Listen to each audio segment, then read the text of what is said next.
Hello, so welcome back to the Cavalier's Tale. I'm recording this on Christmas Day because we have got the new Kingdom of Equitaine full army book has finally dropped. We finally have it in our hands. We can finally print it off. That's all done. We've got Alpha 1. We can start playing games and building lists and everything. It's all very exciting. However, the book has had some very, very, very, very, very last-second changes based on the feedback from the community engagement team in their reviews, in the internal threads, on the external threads from everybody who's been watching the spoilers and everything. So a couple of the points changes have been made. So I thought that I'd quickly run through those, the ones that I found. I've tried to be as thorough as possible, but disclaimer: I've not checked everything, and this isn't official. This is just me checking through the book. So if you find anything different or I'm wrong, that's my fault. It's nobody else's fault. It's just me.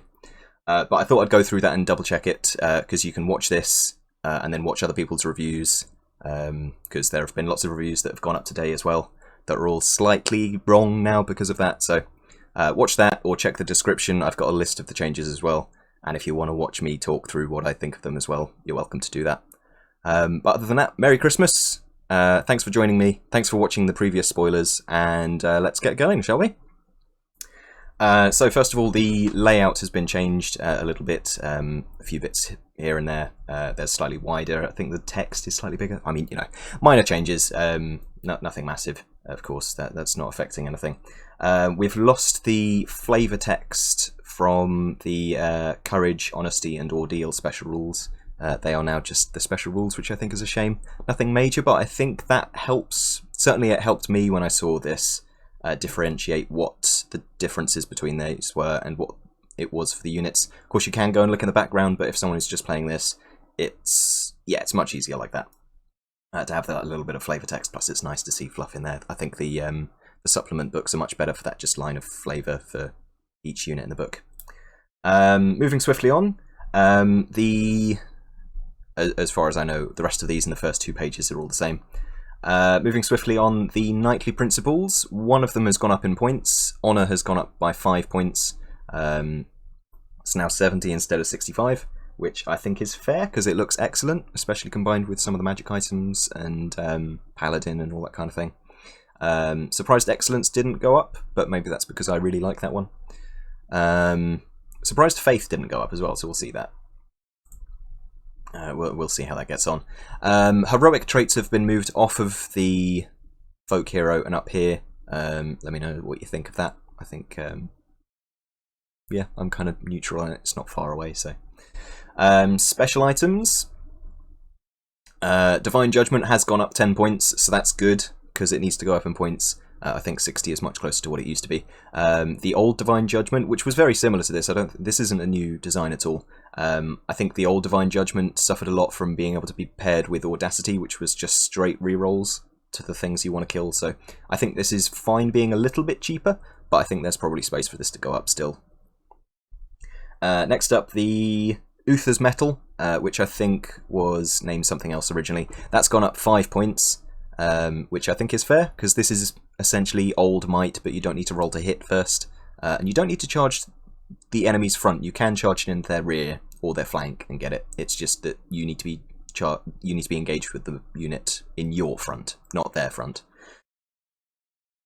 Percival's Panoply has gone up 5 points, which is fair, because you can combine it with great weapons, halberds, paired weapons, and all sorts of nasty builds can come out of that, so that going up 5 points is reasonable. Everything else has stayed the same as far as I can see. No changes in points at all. In characters, where most of the changes are, the Sainted upgrade for the Damsel has gone up 5 points. The Fey Steed has gone up 10 points, and the Revered Unicorn has gone up 15 points, which is definitely reasonable. There's now a 40-point gap between the Destrier and Revered Unicorn, which is a lot more reasonable than the old, 25 points? So, yeah. Whether or not that needs more of a gap still, I don't know, but certainly it's healthier for this. The Sainted upgrade going up as well is fair. The Sainted upgrade is fantastic, so yeah, reasonable. Next up is the Equitan Lord. So the Sainted upgrade, obviously it's best on the fighty character because it's mostly a fighty upgrade. That's gone up 20 points. It's now 120 points to make your Equitan Lord a Saint.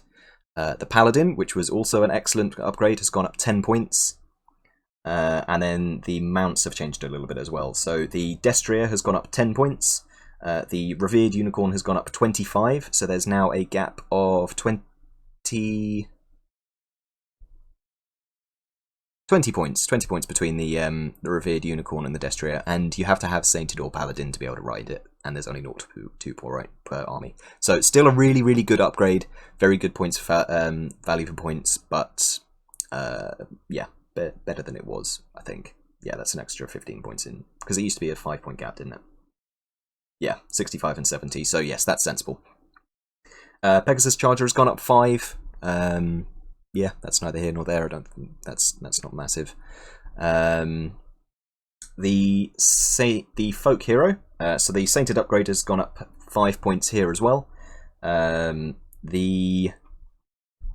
You used to have to choose one of the weapons. Now it's just one choice only, so you're not forced to put, you know, a halberd on your witchcraft mage anymore, which is nice. You can just go to eschew that choice entirely, which is cool. The mounts have changed. The Heraldic Steed has gone up 5 points. The Destrier has gone up 10 points as well, and the Revered Unicorn has also seen its jump to 80 points from 55, which again, very sensible because the Revered Unicorn is fantastic. So, all good changes. The mounts, I think this one is a mistake, so don't think too much about it, but the Heraldic Steed is large where it was standard originally. I think this is a mistake because the unit of Sky Heralds is all standard still. So watch this space. I have asked internally. We'll see if we can get back to this.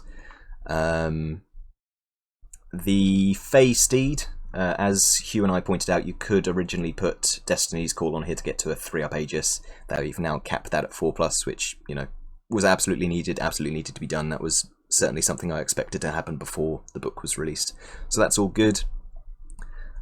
In core, the Feudal Knights for a unit went up 5 points, and the extra models went down 1 point. The Banneret went up 2 points, which is a thing that you'll see throughout the book. The Ordo Sergeants, everything is the same except the Ordo Minister went up 5 points, which again is consistent throughout the book. Only something minor, but somebody on the forum pointed out originally that this specified Bowman units, which you know, obviously didn't correspond to the name, but that's just been fixed. That's a copy and paste error. So if you're wondering about that, that's fixed. It's nothing big. Next, what's next? Knights Resplendent. So Men at Arms and the Sacred Reliquary stayed the same. Knights Resplendent have gone up 25 points for the unit, which is huge. That's almost 5 points a model, or just about 5 points a model. So I think reasonable, because these guys are incredibly good. So that's a decent change. The Banneret's gone up 10 points. The extra models have stayed the same. Yeah, I think that's fair, because we're going to see a lot of the Knights Resplendent, I think. Knights Penitent, as consistent with the Ordo Sergeants, the Ordo Minister has gone up 5 points. It's now 40 points. Sad to see these guys didn't go down, but I don't think that's reasonable to do before we get public testing, so I think that's fair. Knights of the Quest and Knights of the Court have not changed. Their Bannerets went up 10 points. Other than that, unit sizes and everything else stayed the same. It's just the Bannerets going up 10 points. Hedge Knights. Hedge Knights saw a 20 points increase for the unit. I think somebody pointed out that you could use these as chaff. They're only, like, I mean, they're not even double the Yeoman Outriders originally, so they made for very good fearless chaff. So they've gone up 20 points for a little bit of chaff tax, I think. Extra models are slightly cheaper as well to encourage slightly bigger units. And the Banneret went up 10 points. Yeoman Outriders and Hooded Men are all the same. The Siege Weapon is all the same. Pegasus Knights. Pegasus Knights are really, really good now. With their extra hit point, their extra attacks. The fact that they don't count towards a cap now, they're only marked on gallantry points. So they've gone up 15 points because they're much grindier than they used to be. They're much tougher to kill. Yeah, so that's sensible. Their Banneret stayed at 20 points. I'm not sure whether that's a mistake or not, because the Banneret's good on a unit with zero ranks. Yeah, so we'll see if that changes at all. Sky Heralds, as I pointed out earlier, are still standard, so watch out for the Heraldic Steed in mounts. I think that'll be a mistake.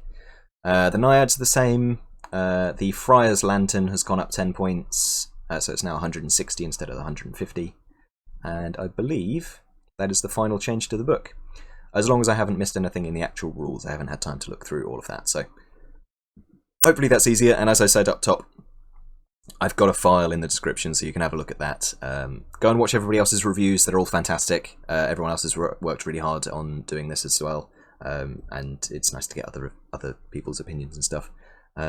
Yeah, thank you very much for watching. Hope you enjoy the book as much as I do.